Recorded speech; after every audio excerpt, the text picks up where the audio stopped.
Welcome back to Emotional Edge, my friends. Today's story will take you deep into the heart of the Appalachian Mountains, where a former Marine named Ethan Gray and his loyal German shepherd Wolf stumble upon a long-forgotten military secret buried beneath the forest floor. What begins as a quiet morning hunt soon turns into a chilling discovery: an abandoned helicopter, a ghost from the past, and a hard drive holding evidence powerful enough to destroy lives. As danger closes in, Ethan and Wolf must survive a deadly chase through the wilderness, trusting only each other and the bond that has kept them alive. Stay with us, because what they uncover next will leave you breathless. Thank you for watching this story on Emotional Edge, where every tale reminds us that kindness, courage, and loyalty still matter. If this story touched your heart, please take a moment to subscribe and turn on the notification bell. Your support helps us keep sharing heartfelt stories that bring warmth, hope, and humanity back into our world. From all of us here, and from every loyal dog and quiet hero we honor, thank you for being part of our family. Thank you for being here with us. And now, let's continue our story. The morning light filtered softly through the mist that clung to the Appalachian ridges, painting the valley below in pale gold. Ethan Gray stood on the porch of his cabin, a chipped mug of coffee in hand, the steam curling like a ghost against the cool mountain air. His short ash-brown hair was streaked with silver, his jaw rugged, his blue-gray eyes carrying the quiet fatigue of a man who had seen too much and spoken too little. He wore a faded flannel shirt in shades of navy and beige, its sleeves rolled up against the chill, and old jeans frayed at the knees. At his feet lay Wolf, a majestic German shepherd with a thick coat of silver grey and white, amber eyes alert yet calm, a creature born for loyalty. For years they had lived this way, man and dog, soldier and shadow, in a rhythm of simplicity that dulled the echoes of battle. But that morning, as the first rays pierced the fog, Ethan felt something different in the air. The forest was too still. The birds, usually awake by dawn, had fallen silent. He knelt beside Wolf, scratching behind his ear. "Easy, boy," he murmured, "just the woods waking up." Yet deep inside, he knew it wasn't. The scars of Afghanistan still whispered to him in unexpected ways. The way the wind could sound like mortar fire, or the crack of a branch could twist his gut with memory. He had come here to find peace, but peace was never permanent for men like him. When the time came for their weekly hunt, Wolf's energy shifted, tail high, nose to the ground, ears flicking like antennas. They moved through the dense oaks and pines with practiced rhythm, Ethan's boots quiet on the damp soil, rifle slung across his back. For hours they tracked deer prints along a narrow ridge, the scent of moss and rain hanging thick in the air. Then, suddenly, Wolf froze. His hackles rose, a low growl vibrating in his chest. Ethan stopped instantly, reading the tension in the animal's stance. "What is it?" he whispered. Wolf didn't look at the deer trail ahead. Instead, he turned sharply left, toward a dark ravine overgrown with vines and thorn bushes.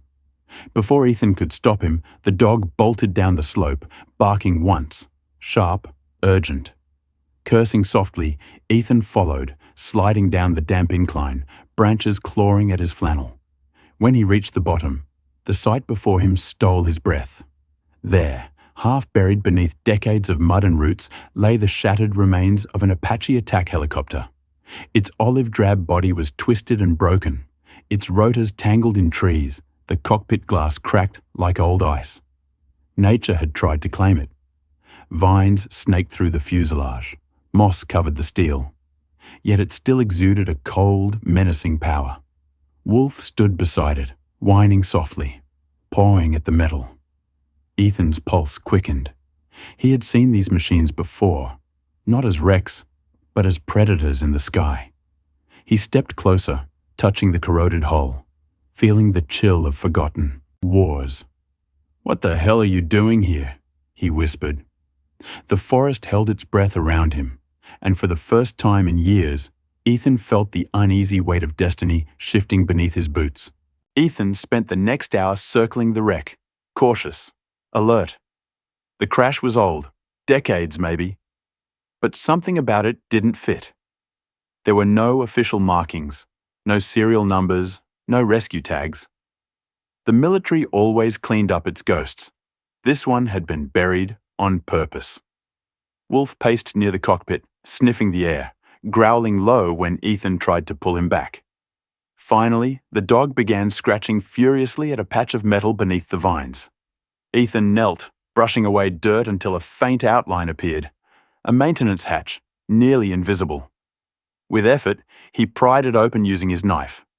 Inside, nestled in a foam casing, was a military-grade hard drive, waterproof and sealed tight. His heart thudded. That wasn't standard equipment for a gunship. Something was wrong here. "You found this, didn't you?" he muttered to Wolf. "You clever bastard." That night, back at the cabin, Ethan connected the drive to his old satellite-linked laptop. A security interface appeared instantly. Layers of encryption far beyond civilian software. The words, "Property of Department of Defense," flickered briefly before vanishing into a wall of code.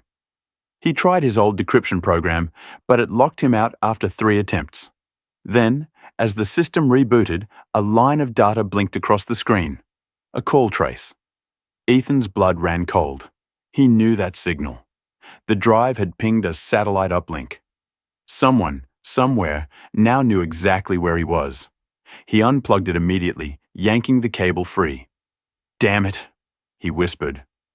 Outside, the wind rose, whispering through the trees like distant voices. Wolf looked up from the floor, ears twitching. "We'll deal with it tomorrow," Ethan said, though even he didn't believe it. The next morning, before dawn, he and Wolf returned to the crash site. He searched again, this time more methodical. In the cockpit, the remains of the pilot still sat slumped forward, bones bound by a decaying harness. Ethan felt a heavy pull in his chest. He removed his cap, bowing his head for a moment. "You deserved better, brother." When he straightened, something caught his eye. A glint near the pilot's collar. Carefully, he cut away the rotted fabric and found a small metal tag engraved with strange letters and numbers. ZKR. In the lining of the jacket, another object, a thin strip of polymer with a date, 07.01/2019. It clicked together in his mind like old training drills. A cipher key. Back at the cabin, he tried it. ZKR 071209. The drive unlocked. Rows of folders appeared. Comms, manifests, intel. He opened the first. What he saw turned his stomach. Weapons transfers. Shipments of US missile systems routed through fake bases. A name appeared repeatedly. E. Drake, CEO, Sentinel Dynamics. Then an audio file. A woman's cold, calm voice negotiating delivery windows with someone whose accent was unmistakably Eastern European. Ethan leaned back, his throat dry. This wasn't just corruption. It was treason. And the pilot, whoever he was, had died trying to expose it. By late morning, the wind had shifted, carrying a thin electric buzz that made the hairs on Ethan's forearms rise before he understood why. Then Wolf stiffened, head tilted, amber eyes tracking a dot that glided across the flawless blue. The drone was so high, it was almost nothing, yet its presence pressed down on the clearing like a held breath. Ethan didn't wave, didn't run. He simply slid the hard drive and laptop into his rucksack, slung the bag tight across his shoulders, and stepped inside the cabin long enough to sweep ammo into a pouch and lock the front door out of habit. "We keep it simple," he told Wolf, voice steady as if naming the rules would make them true. "Bright day, clear plan?" They cut due east beneath sunlit boughs, keeping to the cool green tunnels where rhododendron arched over the game trails. Twice the drone drifted away. Twice it circled back as if the sky itself had learned to shadow him. By midday, when the cabin lay a mile behind them and the sun rang off the leaves in clean silver, Wolf halted with a quiet chuff, and Ethan heard what the dog already knew. The layered cadence of boots moving in choreographed purpose, not crashing through brush, but parting it. He counted the separations in the sound, 2 on a ridge, one in the hollow, one flanking the creek bed. Professionals. He led Wolf downslope to a rock shelf laced with ferns, the world bright, fragrant, indifferent, as if the mountain wished to stay out of human business. "We're not fighting them for this meadow," he murmured, eyes tracing sunlight on a ribbon of water. "We're choosing ground." He palmed a flat stone and tossed it into a sunny patch to the right. Dry twigs snapped where a rifle barrel tracked the noise. He palmed another stone, gentler toss, farther. Another adjustment of the unseen muzzle. There, angles fixed. He eased his rucksack behind a lichened stump and pointed Wolf toward a shallow side gully that spilled daylight like a bright lane. "Make them look," he whispered. Wolf flashed him a glance that said, "Partnership more than obedience," then padded into the open with deliberate noise. No panic, just a dog traveling. The brush crackled to Ethan's left as a figure rose for a clear shot. Sunlight flashed on a suppressor. Precisely the moment Ethan needed. He moved not with speed, but with memory, slipping past a trio of hornbeam trunks to a low mound where he had marked a counter-angle. From there he had the shooter's flank, and beyond him, the ridge pair now silhouetted against an uncompromising sky. He didn't fire. He snapped a sapling branch and flung it into a sunlit pool behind the ridge. The pair pivoted. Both rifles swung to the decoy noise. In that bright, treeless second, Ethan stepped into the line and said, clear and even, "You're burning daylight." One man flinched. The other overcorrected a sight picture. It was enough. Ethan kicked dust high into the air, a pale sheet in the hard sun, and moved through it, putting brush and slope between any muzzle and his heart. Wolf, on cue, reappeared from the gully with a sharp bark that drew fire. Not hits, just the mechanical, impatient thumping of men who disliked losing an angle in day-bright country. By the time they reset, Ethan and Wolf were cutting south along a creek that flashed like a blade. They didn't sprint, they didn't crawl. They traveled with the pace of water, using brightness as cover. The honest glare of noon reflecting off ripples to break outlines.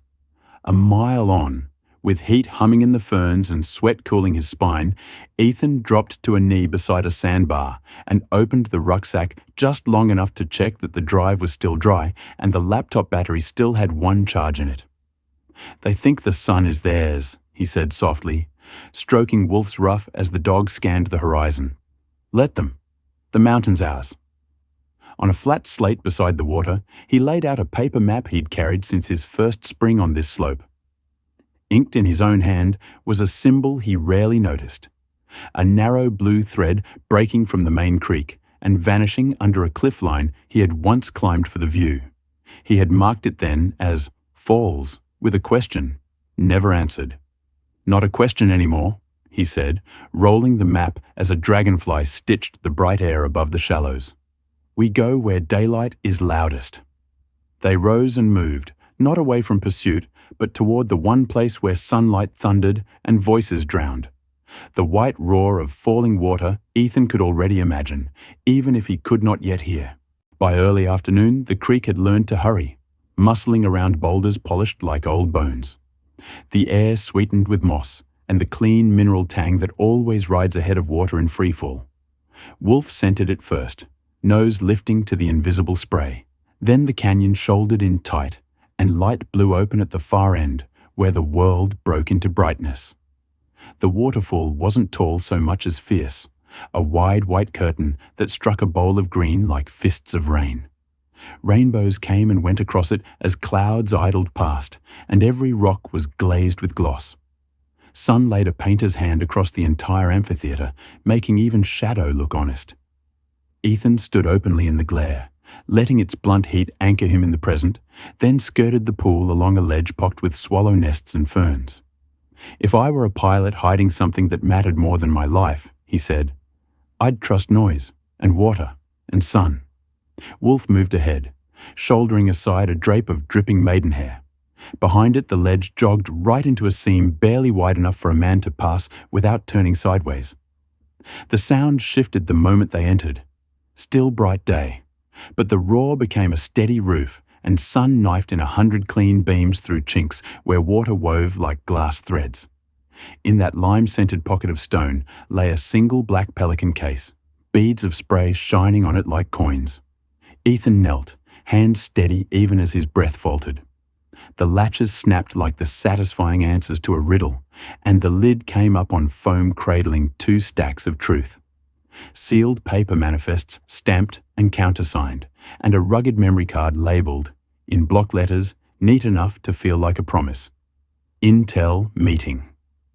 Beneath them, a laminated map blotched with water stains and penciled arrows traced routes he recognized, and one he did not. A service tunnel from the Falls back chamber to a maintenance gallery in the Widow's Moor.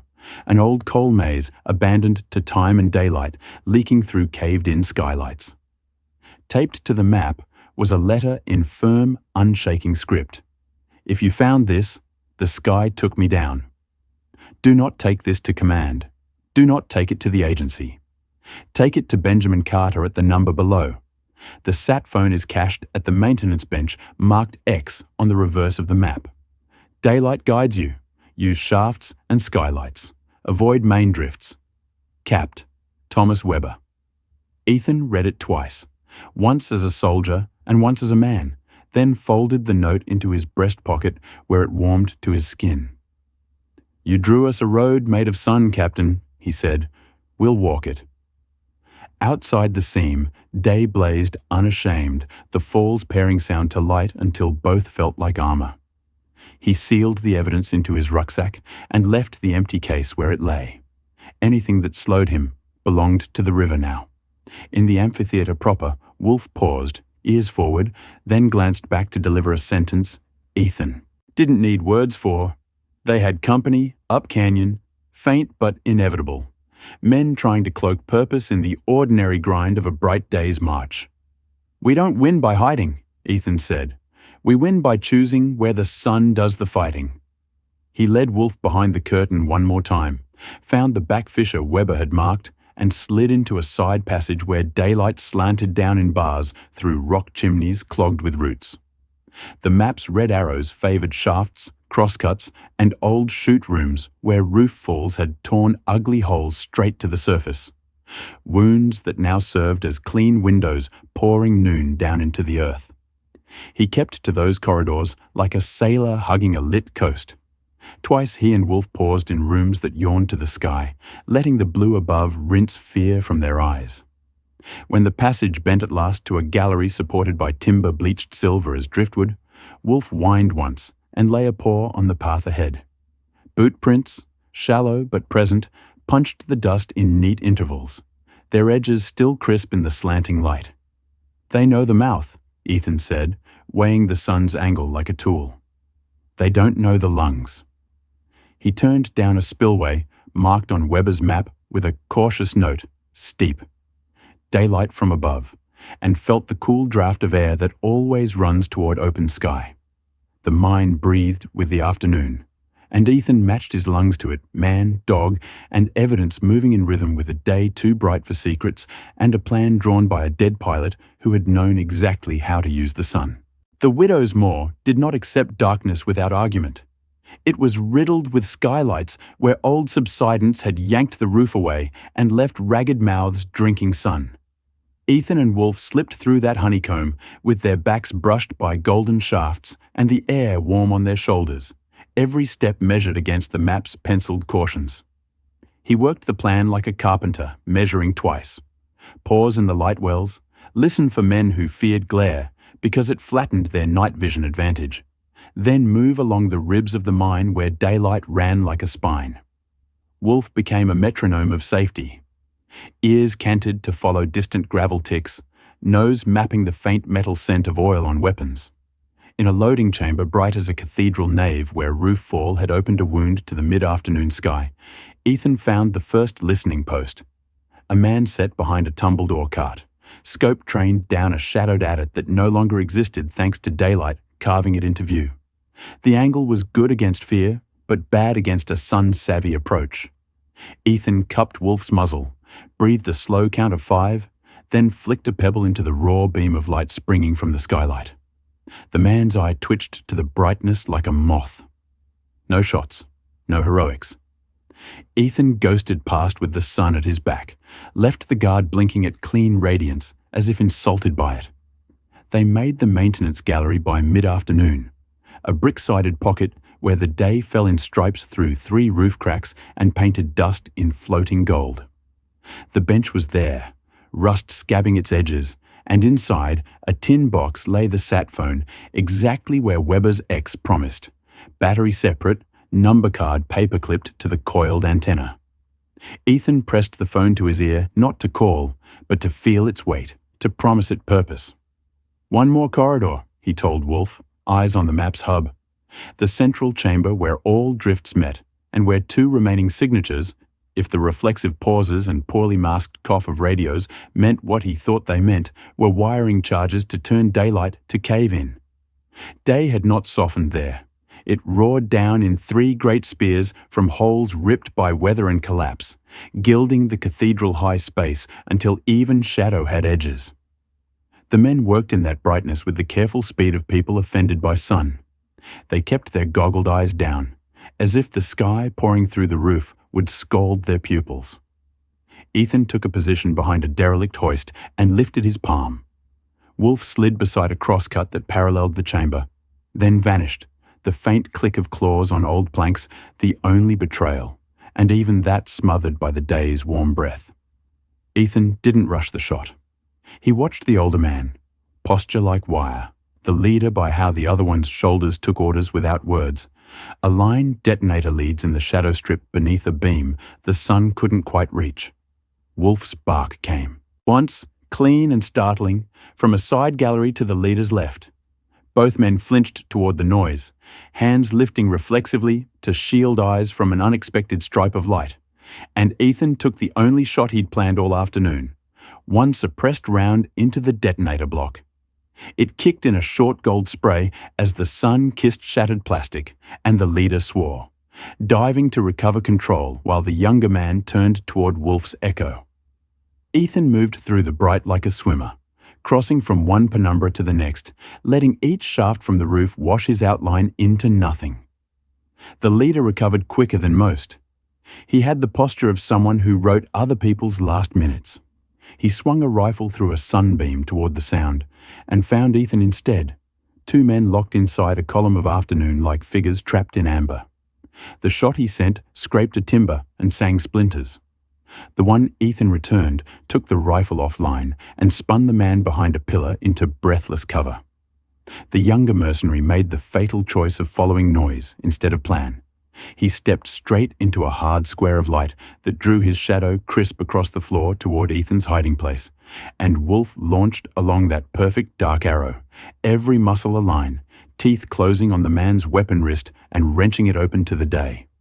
"Down," Ethan said, not to the man, not to the dog, but to the moment itself, and everything obeyed. The weapon dropped, the leader froze, and Wolf slashed back to Ethan's side without a mark on his grey-white coat. "Charges off," Ethan added, a tone used for recruits and frightened horses. And the leader, seeing everything he needed to see in the uncompromising honesty of noon, stepped away from the rigged pillar and lifted his hands where the sun could read them. Day could be cruel, Ethan thought, as he zip-tied trembling wrists, but mercy looks best in it. "Phone next," he told Wolf, and together they went to meet a voice they hoped would carry truth farther than mountains. He assembled the sat phone on the maintenance bench with the precision of a ceremony. Battery seated, antenna locked, card unfolded to expose a number written in block hand, Benjamin Carter, and beneath it a second line in Weber's neat letters, "Trust the daylight." Bars rose in the little screen like a promise. He breathed once and pressed the call. "Carter," came the voice, weathered by truth-telling. "Name's Ethan Gray," he said. "I have Captain Thomas Weber's evidence, hard copy and digital. A private contractor has been laundering American weapons to foreign militants. The names and numbers are here, the meeting video is here, and 2 men who tried to end it are zip-tied in the central chamber of the Widow's Moor under 3 skylights big enough for a helicopter to wave through." A silence followed that was not doubt, but appraisal. Then Carter said, "Transmit what you can. Keep the rest and stay where the sun can find you." Ethan sent the audio, the manifests, a low-res clip of the meeting file, and coordinates to the chamber he'd described. Wolf lay with his chin on his paws in a beam of warm gold that turned dust to constellations, eyes half-lidded, but ears still ticking like clock hands. "Help's coming," Ethan told him, and believed it because he could feel the day holding steadier around them, as if the mountain itself liked the direction of events. Carter's second call came 10 minutes later. "FBI Tactical has liftoff. Keep any remaining explosives cold. Do not move the prisoners into shadow." Ethan almost smiled. Wasn't planning on it. He walked the chamber once more, checking charges were disarmed and wires cut, then moved the captured detonator into a pool of light on the hoist platform where it could be seen from any angle and where no one could mistake intent. He rinsed his shoulder, scraped, bruised, not broken, in a trickle from a roof seam that flung tiny rainbows through a sunny draft. Time didn't drag. It brightened. In the open holes above, a hawk's shadow crossed like a kiss. The prisoners tried speeches in the old tones. Just following orders. "You don't understand. There's a bigger picture." But daylight is terrible for eloquence that has to dodge facts. And Ethan, who had learned to hold his breath under explosions and under grief, simply let their words drift into the bright until they evaporated. The first siren arrived as a polite suggestion on the air rather than a shout. Then the sound grew teeth, and a rotor's far thrum harmonized with it. Not the predatory beat of an attack bird, but the steady workman's churn of a rescue ship. Wolf stood and shook himself the way dogs do when they are done being statues, and Ethan rested a hand on his neck while a rope descended into the chamber's brightest shaft, and men followed it with eyes squinted and attitudes set to practical. They took the prisoners, photographed the rigged pillars, collected the detonator from its sunny altar, and asked questions in clean, declarative sentences. Ethan answered the same way. Outside the mine, day had matured into that late glow when shadows lengthen but still keep their edges sharp. Along the access road, vehicles lined up like commas in a sentence that finally made sense. At the temporary command canopy, an agent with a notebook asked Ethan if he knew what came next. "Someone higher than these two," he said, nodding to the cuffed men, "gets to explain chain of custody irregularities to a judge who loves evidence." The agent's mouth twitched. "And you?" "I go home," Ethan answered, surprised to hear how right it sounded. Home wasn't a building. It was the feeling he had now, as Wolf leaned into him and the wind kicked a handful of bright leaves into a spin. In the bright days that followed, phones rang in places where calls usually did damage. This time, they did repair. Warrants reached doors that had never felt doubt. Eleanor Drake, CEO of Sentinel Dynamics, met Dawn with men at her gate and law in their pockets. The video did the rest. Weber's name, too long in the wrong mouth, found honor and a ceremony on a courthouse lawn where flags were brilliantly, almost ostentatiously clean in the clear light. When Ethan rebuilt his cabin that summer, with a grant he hadn't asked for, and a crew that seemed to appear because daylight tends to attract hands, he placed the porch so the morning sun would find the chair by default, and added a wide step where Wolf preferred to nap. He kept the map, framed it with the X and the penciled arrows and the phrase Weber had given him, because it wasn't just navigation, it was a creed. On a Tuesday that didn't try to be special, Ethan brewed coffee, watched steam climb into the day, and listened to the forest be exactly itself. "We can stay, you know," he told Wolf, who already knew. "Daylight's got us." And if, once in a while, a helicopter crossed the sky in legitimate work, Ethan would look up, judge its vector, and let it go, because the only thing the day owed him now was what it had finally delivered, enough truth to live quietly. In the bright places where lies try to hide, daylight always finds a way through. Ethan and Wolf did not conquer a mountain. They chose to walk in its light long enough for truth to be seen. May their courage remind us that loyalty is a compass, evidence is a lantern, and the simplest path forward is often the one lit in plain view. If this story touched you, stay with us for the next journey, where ordinary people, under an honest sky, do the bravest things.